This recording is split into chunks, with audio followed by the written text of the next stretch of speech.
Hi, and welcome to the show. Subscribe at kevinmd.com/podcast. Today, we welcome David Canes. He's a urologist, and today's Kevin MD article is Why AI Scribes Are Changing Medicine and the Hidden Risks You Must Know. David, welcome to the show. Thank you, Kevin. All right. So tell us a little bit about yourself and then the article that you wrote for Kevin MD. All right. I'm about 50 years old, just to let people know where I am in my career. I'm a urologist and first doctor in my family. I grew up mostly in New England. I always knew in the back of my mind I wanted to be a doctor ever since I went to the pediatrician as a young child and fell in love with surgery. And I've been in and out of burnout a couple of times in my life.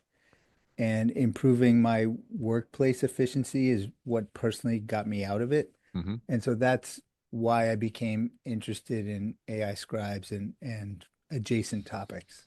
All right. And your Kevin MD article is titled Why AI Scribes Are Changing Medicine and the Hidden Risks You Must Know. Full disclosure, the presenting sponsor of this podcast is Dragon Copilot, which is an AI scribe company. Just want to disclose that. But tell us what your article is about. So I'm somebody who would have considered myself very efficient in clinic before I even introduced scribes. All right. I had my EHR shortcuts, dot phrases, order sets, templates dialed in. And if you'd asked me a year ago, how efficient are you navigating around in clinic and using the computer, I would have said, I'm perfectly fine. Thank you. Hmm. When ChatGPT came out, I became completely enthralled. I Yeah. could see it as a world-changing event, and I'm an early adopter personality, and so I dove into AI, and the natural extension was why don't I try AI scribes? And initially, I was incredibly skeptical. My take on it was, you know what? My templates are just fine. Hmm. I don't want a fully faithful representation of my visit, and it's not going to get the notes exactly how I want it. And so I'm all set. But after trying it, and I tried about 8 to 10 different companies. By the way, there's 70 companies out there offering Wow. AI scribes right now. My view on this pivoted completely. And let me tell you just briefly why. First of all, my cognitive load in the visit went down. And I noticed this because at the end of the day, I was less exhausted. Hmm. I felt like I was paying more attention to the patients, but like really being a good listener because there was no running subtext in my head that when something like, oh, I better remember to write that down. I want to make sure to remember this. I want to make sure to document that, where you kind of remove yourself mentally from the conversation you're having. That went away because once you try a few notes, you realize nothing's going to be missed. Hmm. So I felt like I was better able to be the kind of doctor that I wanted to be in the first place, somebody who listens and who's present in the moment. And then I was saving at least 2 hours a day. I used to take my lunch break in order to catch up on the notes from the Yeah. Yeah. morning. And then I would use 5 to 6 p.m. to catch on the afternoon notes. And that documentation time went away. Hmm. And, were the notes exactly in my voice? Maybe not exactly, but at this point, the trade-off to my sanity, my work-life balance, at least for me personally, was very clear. This is how I'm going to start documenting. I abandoned my previous workflow completely. And then, the inspiration for writing this article was I would just love to share my experience with as many doctors as possible in case there are others who might want to try it out and who might benefit from it. And you mentioned that some of this decrease in cognitive workload, it brought you back from the throes of burnout. You mentioned that earlier, right? Yes, so my strong feeling on this, I think fundamentally, if we could go back to when we were all undergraduates and think about you when you decided that you wanted to become a doctor. Hmm. For me, and I think for most listeners, it was something about the patient interaction and Yeah. patient care that felt really special, really meaningful, and worthwhile. So if we can shape our workflows so that we move from one meaningful patient interaction to another. I think that there's no single solution for burnout, but I think it's a step in the right direction. And it made me enjoy my work again, focusing on patients, giving them my attention, establishing rapport, and then not scrambling afterwards to document it all. Instead, I've become a willing proofreader, and it's easier to be Hmm. an editor than it is to be an author. Now, what about the experiences of your colleagues also using AI scribes? Are you an N of one? Have your colleagues also noticed a day and night difference when it comes to that decrease in cognitive load after using the AI scribe? Yeah, so in my health system, I sort of became, you could call the Johnny Appleseed.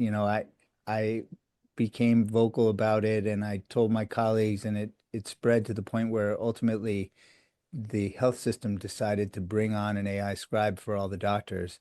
We happened to settle on Heidi Health. They're all excellent, and there's a lot of great Hmm. choices. But yeah, what I've found is there's no universal workflow. Yeah. There's not going to be 100% adoption of anything. If you take something as simple as a Dragon dictation, you can dictate at 160 words a minute, and most people can't type better than 40 words a minute. And I still walk up and down the hospital hallways and I see people pecking at the keyboard with a Dragon mic sitting there not being used. Yeah. So there is no 100% uptake of anything. But when you try an AI scribe for the first time and you see a note render, everybody has a sort of jaw-dropping moment, like, oh my God, this is incredible. It's pretty close to what I would have written. And guess what? I didn't have to do it. So it's not universal, but it's pretty close that colleagues see that this is something that they might want to at least try. But, there's some pitfalls. I think I've probably done at least 2,000 patient encounters now using an AI scribe. And so that was the inspiration for this blog. Things can happen. Should we go through some of them? Absolutely. All right. So there are occasionally technical failures. There's a new paranoia that comes up, which is, oh my God, did I forget to hit record? Hmm. And you may occasionally go through a visit, glance at the scribe interface, and realize, oh God, I Yeah. forgot to hit record. You can either let this drive you crazy or sort of take it in stride. You got to go back to the way you used to dictate for that patient or use your templates or whatever, and not let it derail your day. We've all been through technical failures. The EHR is glitching. There's downtime of your EHR. It's frustrating. I think a lot of this is a mindset of this may happen occasionally. The back end of the app is temporarily down, and I try not to let it get to me. So that's one thing that can happen. Sure. Another pitfall is as you start using AI scribes, you may notice that you're barely editing the notes because they're so good. And that's a trap because you may occasionally decide, you know what, I'm just going to paste it into the chart and not even proofread it. Hmm. And you can't do that because occasionally it will put something in there that wasn't exactly what happened. And you know how sometimes we filter out something that the patient says because we're not really assessing it? It may include that. And there may be some medical legal issues where you didn't think it was important in your clinical judgment, but now it's in there and you haven't addressed it. So it requires, again, a little bit of a mindset change. And I think depending on where you are in your career, these little aspects of AI scribes may either be okay with you or a deal breaker. So I want to underscore that these AI scribes and large language models, they're just not fancy dictation systems. In terms of creating that note, it really synthesizes what it's recording and comes up with something that is pretty close to intuitive in terms of what a physician would want. So, for those who aren't familiar with AI scribes, I just want to differentiate that from something you mentioned earlier, like a Dragon dictation system, which kind of verbatim records. This is not that, right? Yeah, that's a good point. It's not a transcript of your session. It's not like a stenographer in a court case where it is a faithful representation of everything everyone said. That's not what it is. It's outputting a structured note, much in the way that you would, as an abstraction from what happened in the transcript and whatever context you've given the scribe. Now, most of them, including Heidi, or I should say some of them, will let you really get detailed with how you want your templates to come out. Hmm. And that's where you can bend the notes to be more exactly how you want them. But it's not a transcript, which to me is a good thing. Now, you mentioned about those rare cases where the note isn't exactly what you want and can sometimes lead to some medical legal consequences or have inadvertent wrong information in a chart.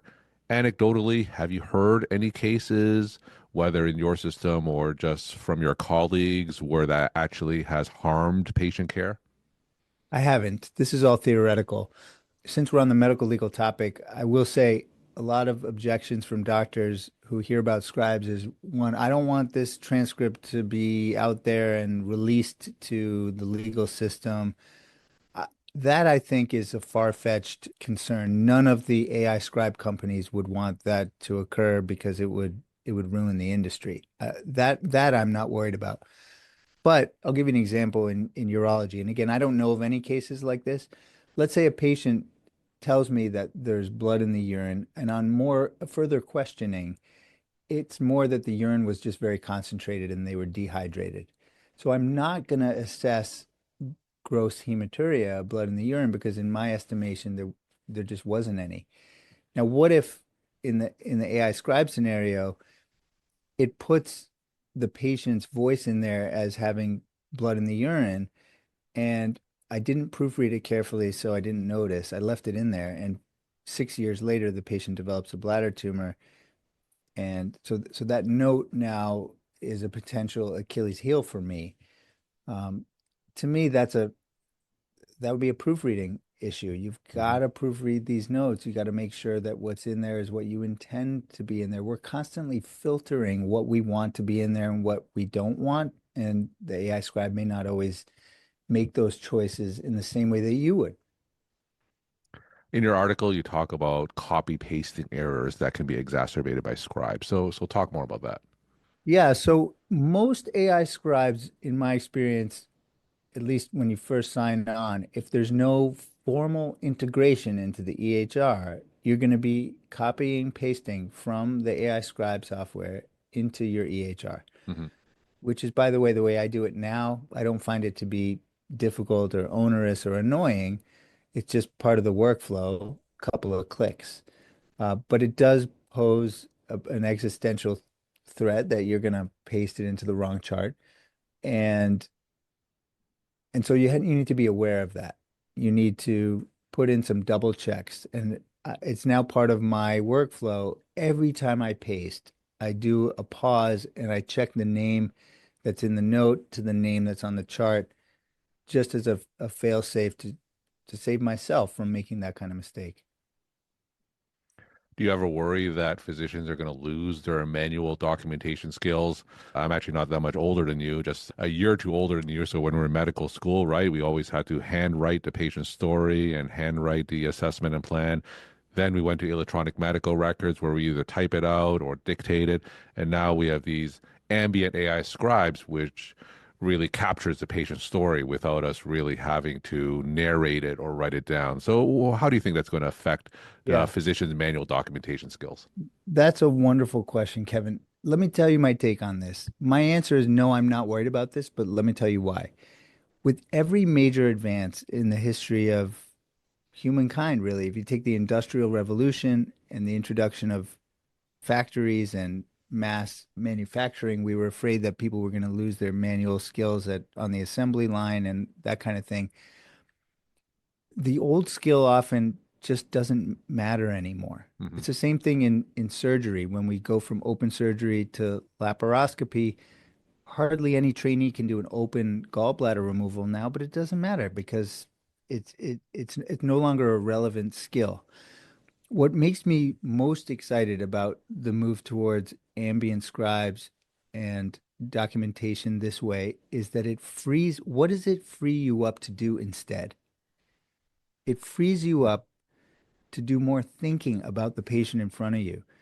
And actually, in my stats that are recorded in Epic, my time in the chart has gone up, even though my documentation time goes down, which means I'm going through results more carefully.